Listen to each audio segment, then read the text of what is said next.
Oh, did you see that? Sorry, man. Chil smiled to get out of the awkward situation.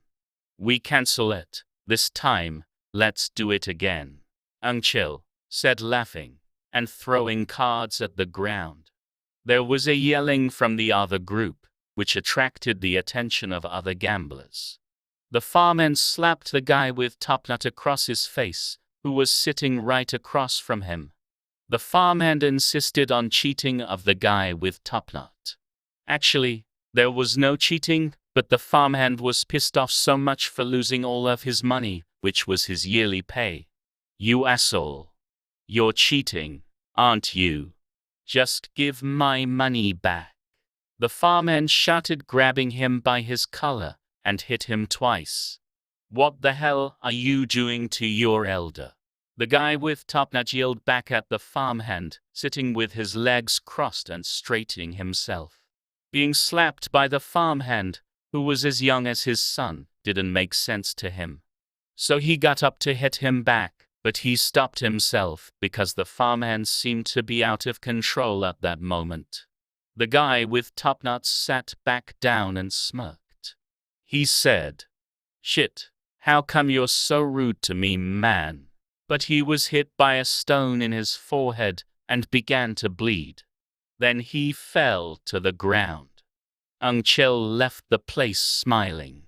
He didn't want to get involved in the violence. He guessed the money he got would be about 100 wons, but it turned out to be only 40 wons. He didn't want to stay any longer for that small money, either. Chil gave Kho 5 out of 9.8 wons that he gained. It's more than half. Are you happy with losing your wife, as well as your money? Chil said jokingly, but he sort of meant it too.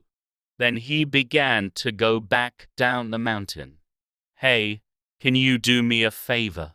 Jae-sung said as he followed Chil. Chil knew what Jae-sung wanted from him. Money. He just wanted part of his money back that he squandered on gambling. So Chil just pretended not to hear him and kept going. Hey, Chil. Please listen. Jae-sung grabbed him by his hand and begged him. Jae-sung said he made the money by selling 10 mal bag of rice. And now that he lost all the money, he got nothing left, not even for the food to eat. So he asked Chil for seed money for the next gambling so that he could make money for food. But Chil couldn't understand him. You shouldn't have done that, man. Chil turned around and yelled at him. That was when Chil saw tears in Jae-sung's eyes. So Chil gave him 2 wons. Chil was trembling in cold with his arms folded, sitting on a rock. He was surrounded by trees. The trees in dark looked like ghosts. The moving trees in the wind looked scary. Chil didn't know what it is, but he faintly heard noises like someone was screaming. Chil occasionally turned around in fear of dark, even though he knew there was nothing there. A shrine of the village god was behind him.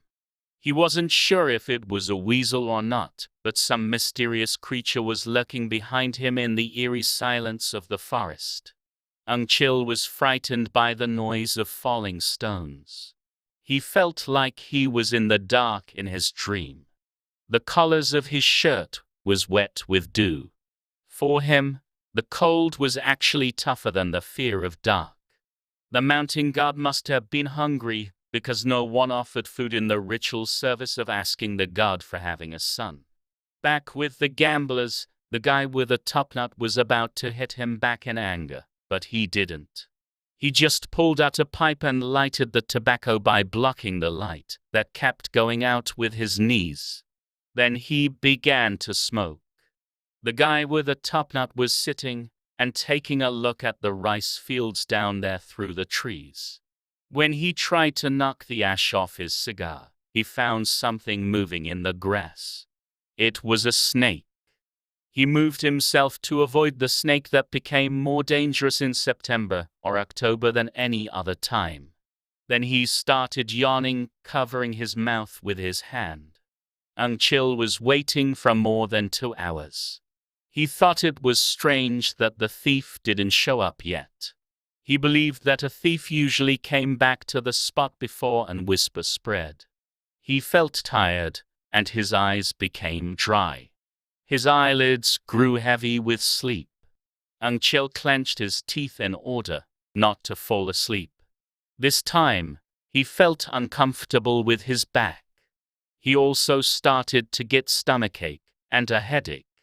He suddenly became angry thinking about the thief. He might not be able to punish him by breaking his legs, but Chil was pretty sure that the thief must be a dumbass. A rooster crowed 3 times from the other side of a mountain. It sounded sad.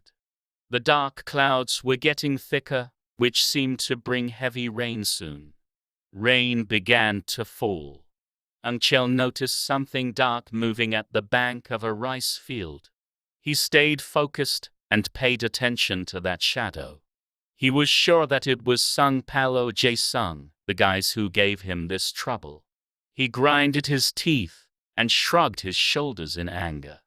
After grabbing a stick, he got up and began to go down the mountain. When almost got at a stream, he was surprised at the wolf couple, which were moving from one side of mountain to the other. "Damn wolves are bothering me," he thought. He went back to the place where he was seated. He suddenly got an ominous feeling that probably the thief was the same kind of guy with the rubber 2 years ago. Chil adjusted his collar and smoked again. Wind got tougher occasionally in the valley. He shivered in the cold. What an autumn. It was ridiculous for him to think that he might have to stay up all night there. After a good while, he began to move back and forth to warm up himself. That was when he found something approaching the rice field. He forgot the sufferings of the cold and his tiredness and just stayed focused. The moving shadow disappeared into the darkness quickly.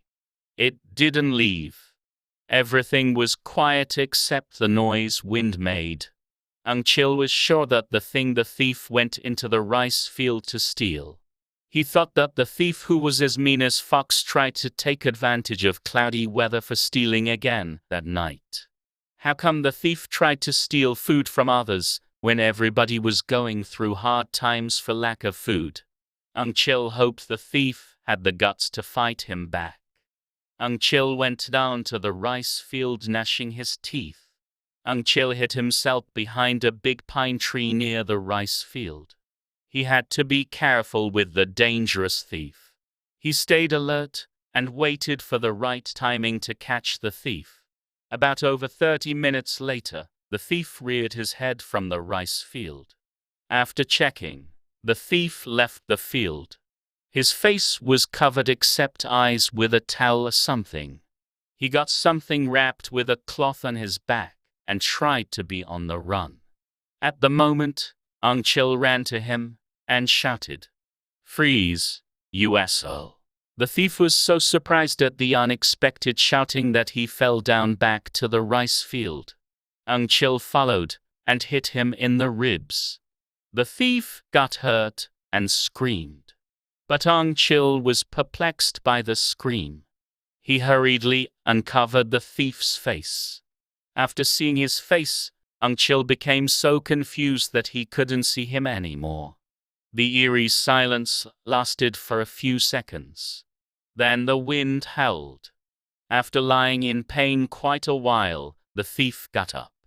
"Even you're giving me trouble."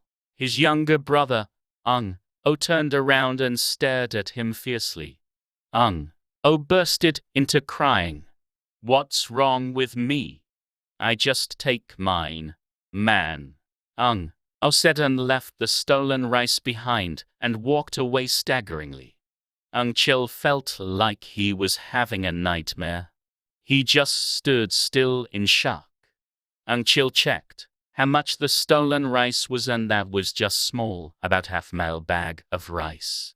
He didn't understand his younger brother stealing such a small amount of rice. He poured the rice back in the rice field. Then he folded the cloth which seemed to be the skirt of O's wife. Chil thought O made sense by saying that he just tried to eat his own rice, but he felt sorry for the fact that betrayed him and had to steal his own rice. Tears began to fall from his eyes. He wiped tears with his fist. Then he thought of an ox tied in the front yard of a house, which was at the foot of the southern mountain. He guessed that the ox was worth more than 70 wons at least. Chil ran to catch up with O. When O almost reached a public burial ground, Chil tapped him on the back and said, Yo, I got an idea. I think I can make money for you. So follow me. But O just ignored him. When Chil put his hand on O's shoulder, O shook it off without saying. And O just went ahead. Chil got pissed off by him. You son of bitch. I'm your older brother.